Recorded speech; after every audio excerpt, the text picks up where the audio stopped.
Good morning and welcome to our mobile master chat. I'm Amy Lansing-Tate with the UWM Alumni Association. It's been our pleasure to bring you these weekly talks on a wide variety of topics. Today we featured Jeff Turmel, the Director of Business Engagement for the Lubar School of Business. Jeff manages the Industry Connect initiative, a program that matches student and faculty projects to address regional company needs. Over his career, Jeff has worked in a variety of quality management, operations management, supply chain, and compliance positions in a career spanning 39 years and several major companies. At each company, Jeff was viewed as a highly valued and effective problem solver and developer of robust management and operating systems. Jeff graduated among the first class of Six Sigma Black Belts from Motorola University. Jeff also serves as the director of UWM Supply Chain Management Institute. He has taught in the UWM Executive MBA program since 2008, where his highly rated courses in competitive operations strategies and business simulation focus on teaching and sharing methods for organizations to become more competitive and profitable. With that, it's my pleasure to turn things over to Jeff. Thank you, Amy, and good morning, everyone. Welcome. In our chat this morning, we're going to be really talking about the current and even some short-term and longer-term impending effects of the COVID-19 pandemic on global supply chains. Sure, I can, oh, there we go. As Amy mentioned, I currently serve UWM as the director of the business engagement, which really manages what we call our Industry Connect program.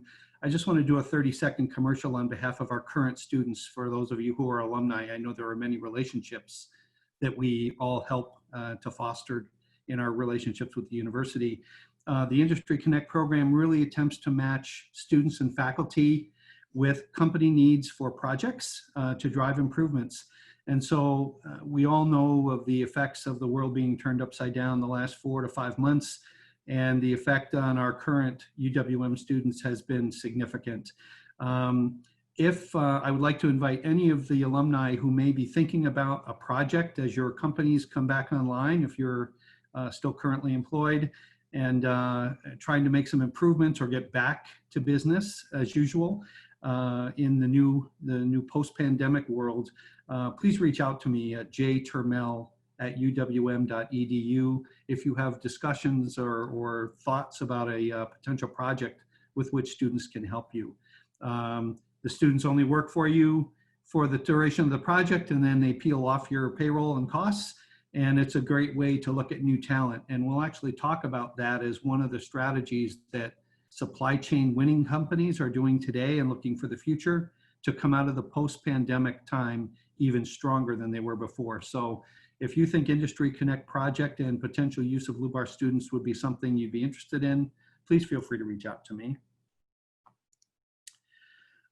I also serve as the director of the Supply Chain Management Institute. That's the role from which I'll be talking to you today about what we're seeing from our member companies in the Institute and what we're hearing and reading from other major corporations around the world about their response to and their survival tactics around the short and long-term impacts of COVID-19.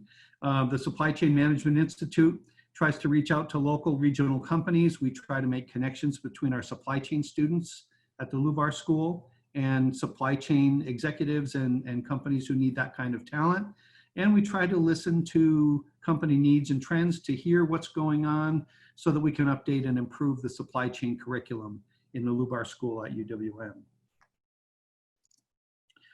So we're going to talk today about what happened at the start of the global COVID-19 outbreak.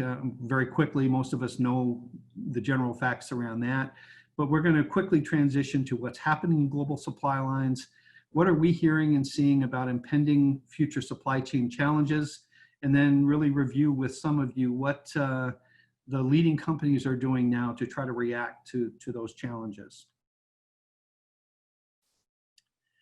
So what happened quickly through the facts, you know, as early as December, and now we're hearing some folks talk about even mid-fall, spotty outbreaks of the COVID-19 new virus surfaced in China, particularly in the Wuhan area. Then into January, the virus began spreading throughout the country of China and also spread to Europe, mainly Italy, Spain, and France. and then spread to the United States, where the impacts have been the largest in global infection and death. We don't know the exact timings of all these, but I really just wanted to highlight that as facts, because it really starts to set up what happened in China as a major global supply chain player that started ripples throughout the world that we're still all kind of reacting to and trying to recover from. So what happened as China, the central government in China, began working to contain the virus, they began to try to lock down cities and did that to Wuhan as soon as they started to see massive infection spread and happening at a quick rate. Wuhan is a key global supplier, if you did not know, of medical devices, electronic goods, and other medical supplies and services, masks, gowns, and so on. So as China began locking down cities to try to manage and contain the spread of the COVID-19 virus, they started to impact companies' capacity and supply chains. And then in early February, they made a fateful step which impacted the rest of the globe, which was reported on a congressional research report in early April. And that is that the Chinese central government nationalized all manufacturers, both domestic and foreign manufacturers. So a USA company doing business in China would have seen their factory commandeered by the central Chinese government and being told how to produce and whether or not they could export medical goods and devices, no matter what their former business practices had been. That was a tactical step of the Chinese to start to direct and control medical supplies for their own use among their billion-plus population, but it had ripple effects throughout the global economy, which we'll look at. So if you're not familiar with supply chains, very quickly, a network of supply chains starts with raw material suppliers who then usually produce some things, ship it on trucks, boats, trains to distribution centers or warehouses, who then maybe do other value-added activities, transport that to then customer channels and to eventual consumers. And linked supply chains are particularly sensitive to disruptions, and the longer or more complex the supply chain, the more susceptible it is to interruptions and breakages. So as supply chains in China were disrupted or downsized or shut down entirely to control the virus, ripples of shortages started hitting global supply lines all throughout the world. As consumers then started to see those shortages and impacts, fear and panic buying would ensue in certain staple items and other products and goods, which we call the bullwhip effect. The bullwhip effect is a very common and well-known phenomenon in supply chains where small ripples start to then amplify, like the graphic on the upper right, and pretty soon you have wild variations in demand from which supply chains rarely recover in the short term. You end up with shortages, and many of us in the US saw store shelves empty. Things like paper towels and cleaning supplies and even food staples like soup and rice. And my wife, as a bread baker, had trouble finding yeast for 6 weeks. So there were global shortages due to these rippling through these network supply lines that reached all over the world. So what are the current effects of that? You know, currently company staffs are now just starting to reopen and come back.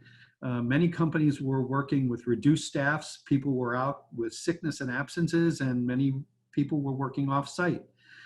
Factories closed, and even in the US, many factories were repurposed.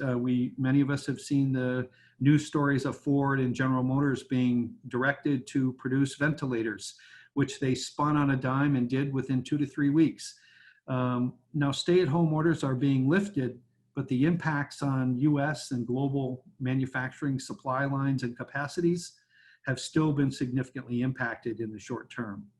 And some product demands are varying wildly, although now it looks like our store shelves are starting to recover from that, and the normal stocks that have been in supply chains are starting to refill now that some of the wild demand buying and panic and fear buying has subsided. The result of all that is, though, that many global supply lines are in chaos. Production capacities are starting to come back online, but shortages, there's an old adage in my 39 years of industry that an hour of production time lost, you never recover. So those capacities that were impacted created shortages that it will take some time for certain supply lines to work through. Transportation lines, shipping, rail, trucking have been broken or impacted severely, and some material and product shortages still result from that. So those are the current effects of supply lines. I heard a comment a few weeks back that I love in terms of the impact of supply chain, and that is this, that it takes 2,500 parts or so to make an automobile, but it takes only one missing part not to make that same automobile. And that is really the effect that many companies have been trying to address and mitigate in their strategies to deal with the current climate of COVID-19 and the impacts in supply chains. So we've been talking to companies who've been trying to respond, and here's what we've heard many of our supply chain partners from the SCMI talking about.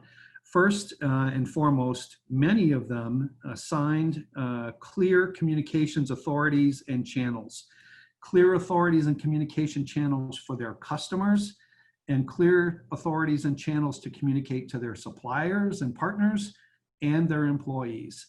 And those were not necessarily one and the same person or people.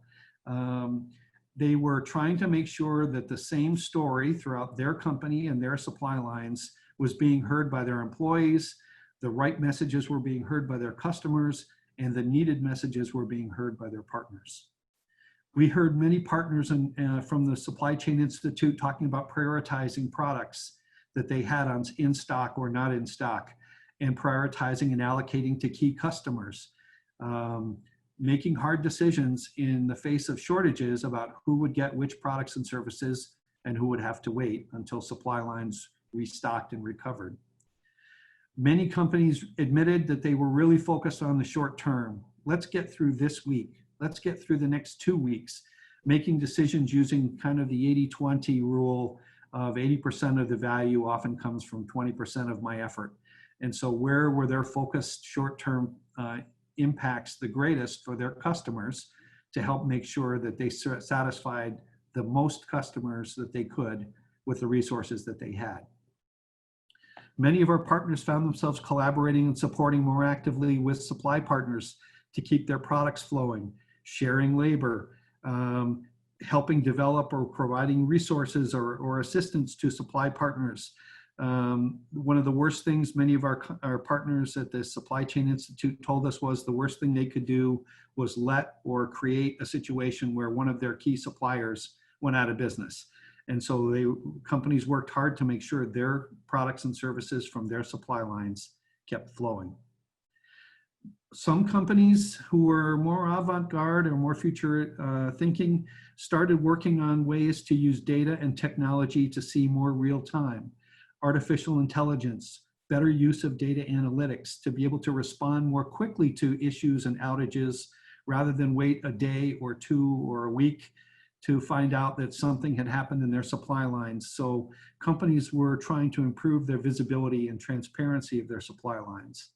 And many companies worked with their customers to shape their demand, upselling or cross-selling to other products they had in stock, so that their customers would maybe not have the specific product they wanted, but have a product that fulfilled their needs almost equally well. But the bottom line is that few companies remain undamaged or impacted, and many are still working to minimize COVID-19 effects.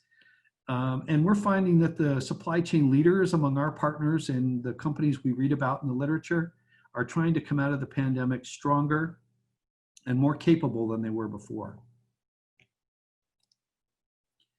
So what does the future hold? Let me address that now. My crystal ball isn't any clearer than anyone else's. I spoke with a reporter at Fox News on March 5th, and we were talking about what if the pandemic got to be significant in turning the world upside down, and that has now happened 3 months later. So we do know that some and maybe many businesses will not survive the downturn. It really depends on the nature of the business they were in, how long and complex their supply lines were, and how flexible and agile they were in supporting the needs of their customers. But many supply lines in almost every industry will need repair or reinvention based on the impacts of the COVID-19 pandemic. And many companies are already, even working remotely and with reduced staffs, working on evaluating their extended and complex supply lines. Again, the longer and more complex a supply line, the more susceptible it is to various risks and effects of global pandemic impacts. A lot of companies are looking to adopt technology to proactively and seize control of their destiny, again, to see and manage real-time events so they can react more quickly and with more agility. And not sure other things that are coming, but those are some things we've already seen in terms of future challenges. The fact is that even though the pandemic has been one of the most significant impacts in supply chains in our lifetime, supply chains on a daily, weekly, and monthly basis are always attacked by labor strikes and shortages and weather events, and you name it. The pandemic has been among the largest in our lifetime, but companies are still working to try to manage daily challenges to their supply lines and creating value for their customers. I attended a Gartner Supply Chain Top 25 presentation a couple of weeks back. It was near the early May, where they announced the top 25 companies in supply chain performance.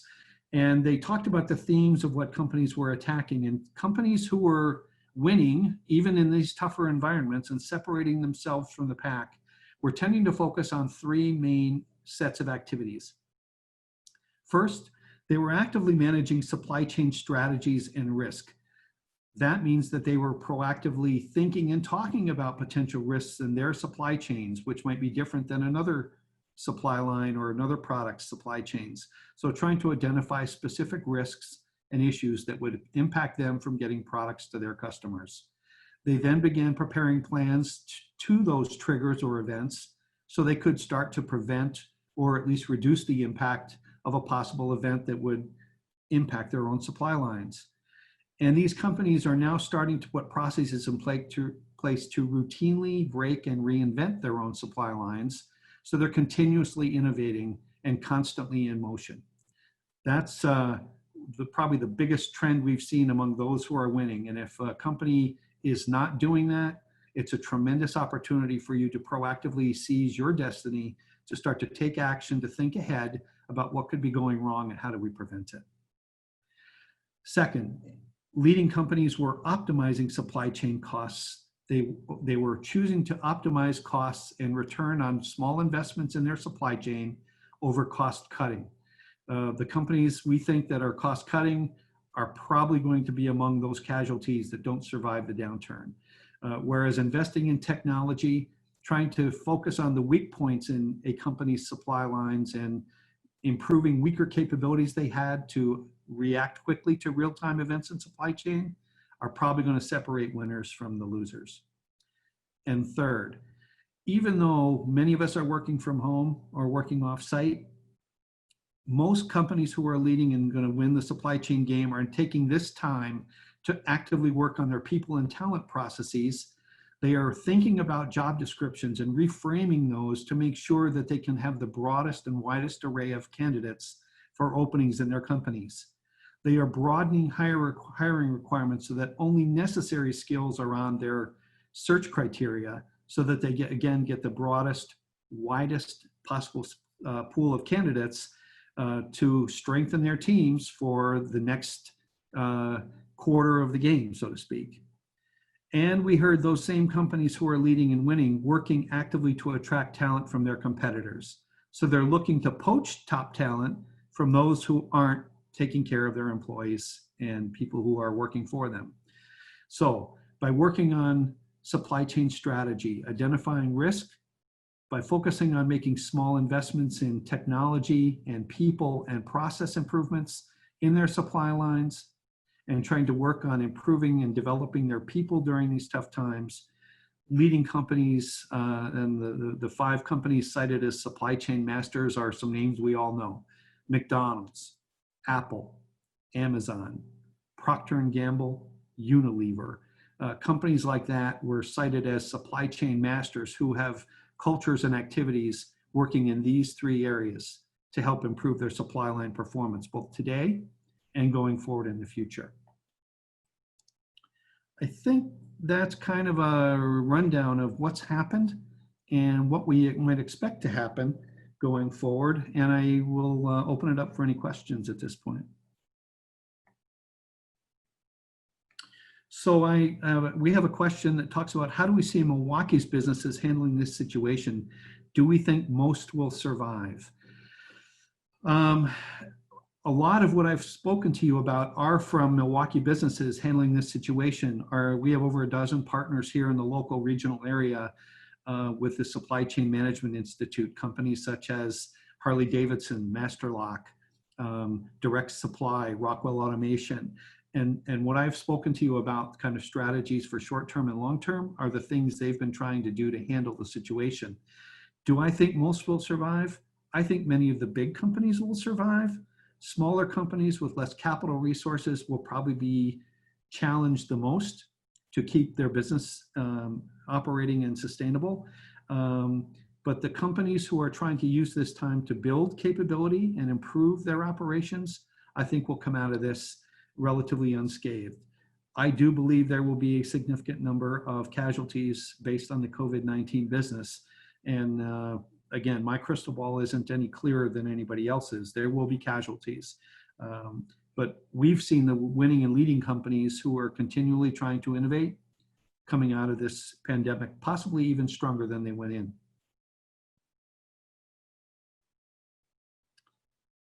Any other questions? Have commodity prices rose unreasonably? Hard for me to tell that. Commodity prices have risen. If you've been to the grocery store, companies are experiencing greater costs in managing these exceptions to what were pretty stable supply lines. So companies have seen their costs increase, whether it's expediting fees, paying extra to get a carrier that they never used to do business with before. And companies are trying to pass some of those costs on to us as consumers. Are they unreasonable? I would imagine there is some gouging that is going on, but I think companies have tried very hard not to gouge their customers. If a company or provides a service or products and is seen by their customers as trying to take advantage of the situation, I think the reaction by consumers and customers of companies tends to be pretty severe. Commodity prices have risen really because of the exceptional costs that companies have been seeing. Hard for me to tell whether it's unreasonable or not, but I do think we've seen prices rise, and probably justifiably to some extent. Other questions?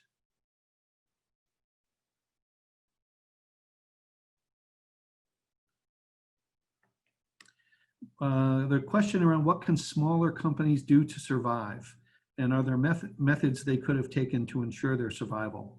I think smaller companies probably have to focus on their core value and really think hard about what value am I providing to my customers? What are my customers looking for me to provide to them? And really stick to that core. Smaller companies have less capital and resources to spend on extraneous kinds of activities. So focusing to the best they can, every activity on providing core value in products and services to their key clientele will probably help them survive the pandemic. Does buying locally really make a difference?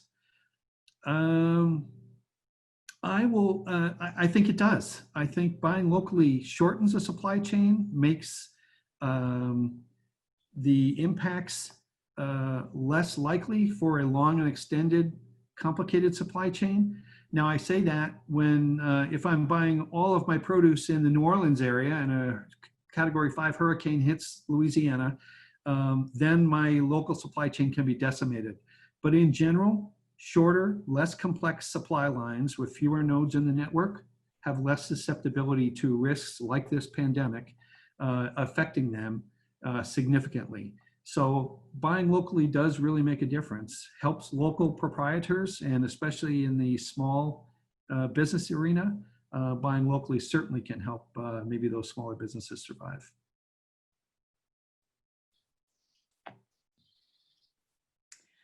That was our last question. So thank you very much for sharing your time and expertise with our alumni, Jeff.